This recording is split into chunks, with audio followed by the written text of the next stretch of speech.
대한민국 이슈의 중심, 국민 라디오, 라디오 뉴스 K.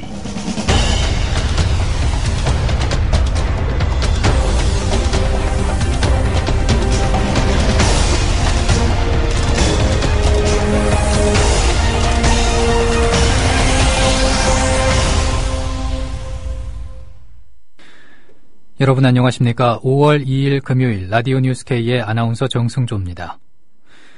세월호 사고 수색 장기화로 시신 유실에 대한 우려가 커지고 있는 가운데 또다시 사고 해역에서 수 킬로미터 떨어진 곳에서 시신이 수습됐습니다.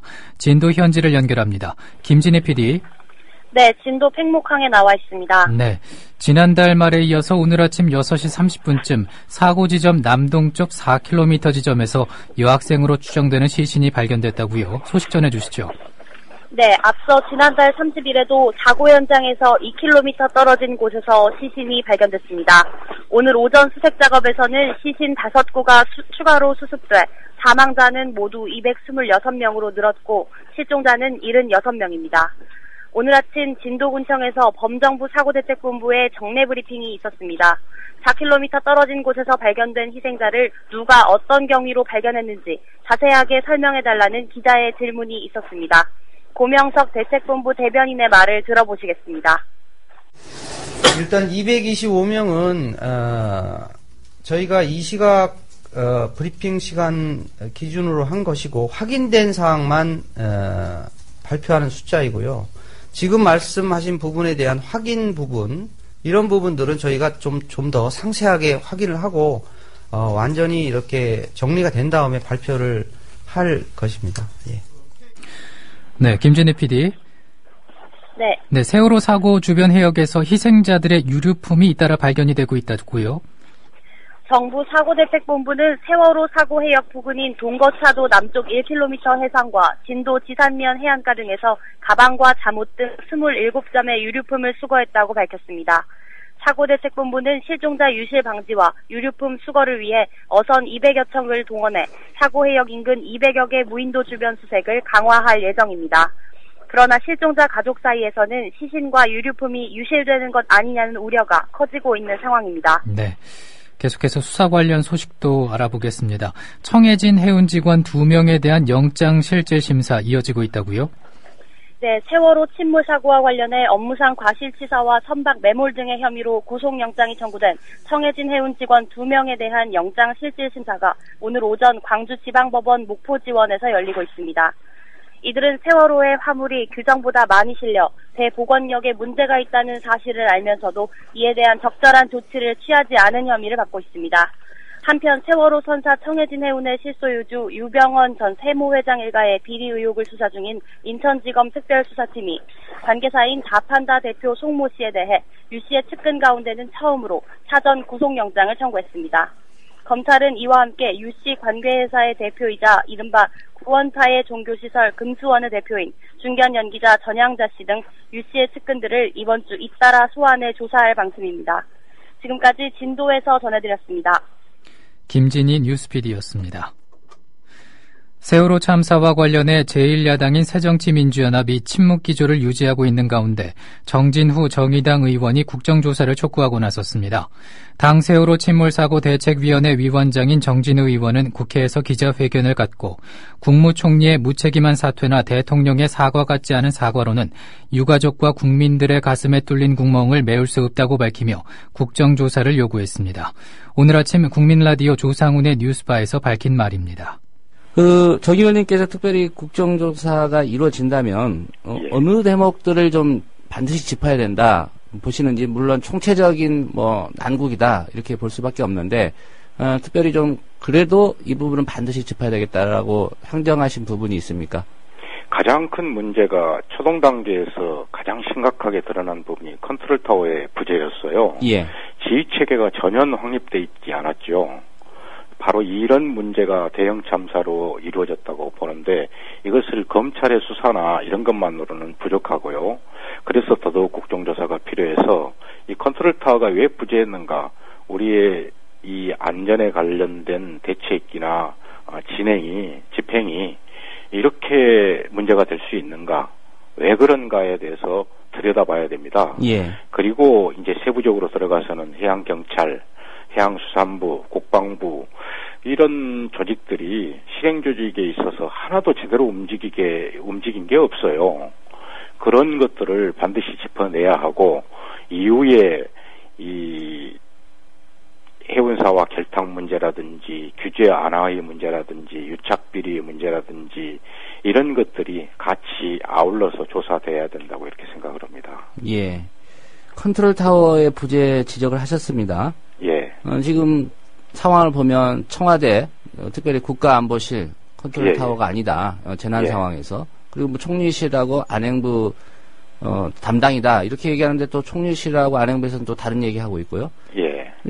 결국 정 의원님이 보시기에는 이게 어떤 게 문제고 이 국가적 재난의 컨트롤 타워 누가 맡아야 된다고 보십니까? 현재 법 관계를 떠나서요. 이 현재 상태로 되어 있는 대책본부의 구조로는 지금과 같은 사고에 대한 대처가 절대적으로 불가하다고 생각을 합니다. 근본적으로요. 그리고 권한이 있고 각 부서를 지휘 통괄해서 체계가 곧장 이 실행으로 옮겨질 수 있는 체계가 돼야 되는데 그건 총리실이나 이런 데 있어서는 어렵다고 봐요. 예. 그리고 정부 어느 한 부서에서 이렇게 맡는 것은 타 부서의 이 협조를 이끌어내야 되는 것인데 우리의 지금 행정적 이 상황들이 그렇게 긴밀하게 이루어질 수는 없고 다른 통제를 타 부서를 통제할 수도 없습니다. 그런 점에서 본다면은 이 컨트롤 타워는 최소한도 대통령 직속이어야 되고 그랬을 때만이 지휘체계가 확립되고 구조가 혹은 수습이 가장 빨리 이렇게 이루어질 수 있다 이렇게 보고 있습니다.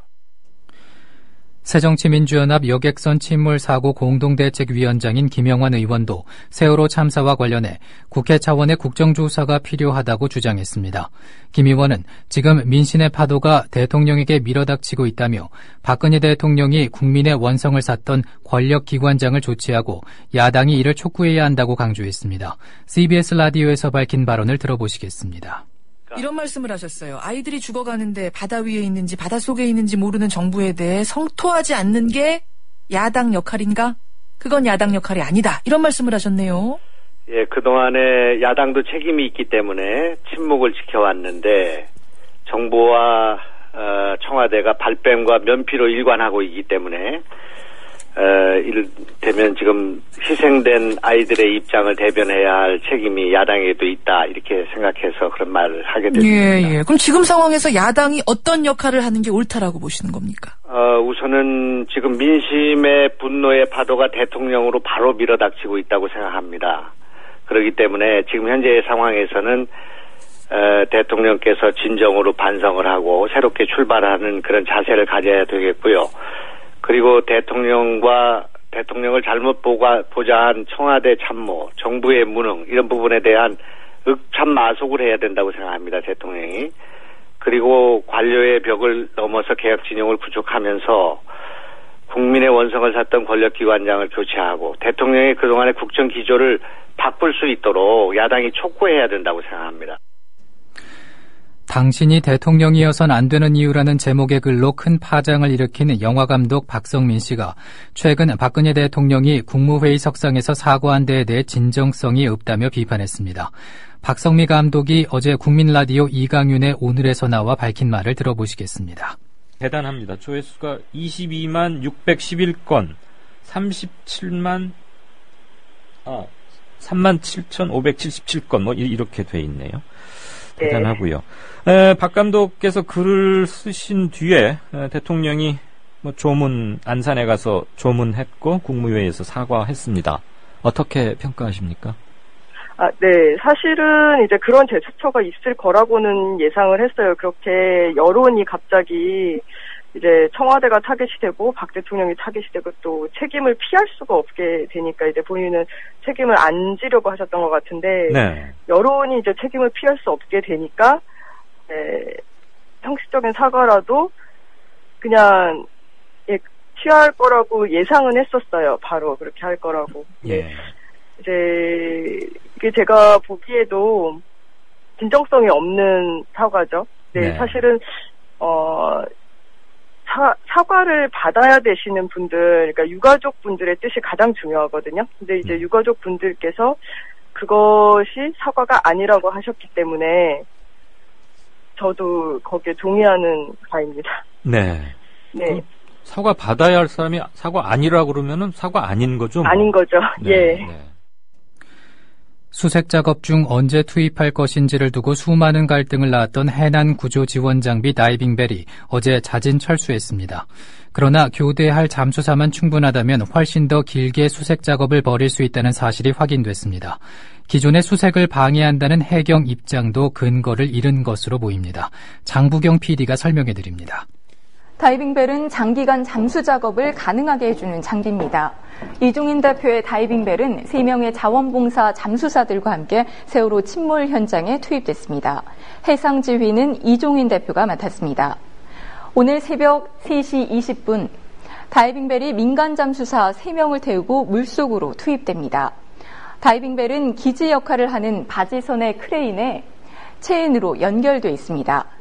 그리고 이 노란색 호스들이 다이빙벨에 탑승한 잠수사들에게 공기를 공급하는 생명줄입니다. 표면 공기 공급 방식, 이른바 훅카 방식의 잠수 작업을 이 다이빙벨을 타고 하게 됩니다. 그동안 수색이 거의 이루어지지 않은 선미 쪽에 다이빙벨이 근접한 시각은 3시 30분입니다. 수심 23m까지 내려갔는데 10분 정도가 소요됐습니다. 이때부터 잠수사들은 세월호 안으로 진입해 선미 쪽 복도 상황을 살필 수 있었습니다. 수색 작업을 하던 도중 한 잠수사의 공기주의 보스, 일명 훅하우스가 선체 내부에 연결돼 있던 가이드라인, 즉 유도줄과 엉키는 상황이 발생합니다. 이 때문에 잠수사들은 엉킨 호스를 풀고 다이빙벨로 일단 복귀합니다. 잠수사들이 다이빙벨로 복귀한 시각은 4시 15분경입니다. 이때부터 해상 바지선의 이종인 대표와 수중의 잠수사들이 회의를 열어 유도줄을 제거하기로 결정합니다.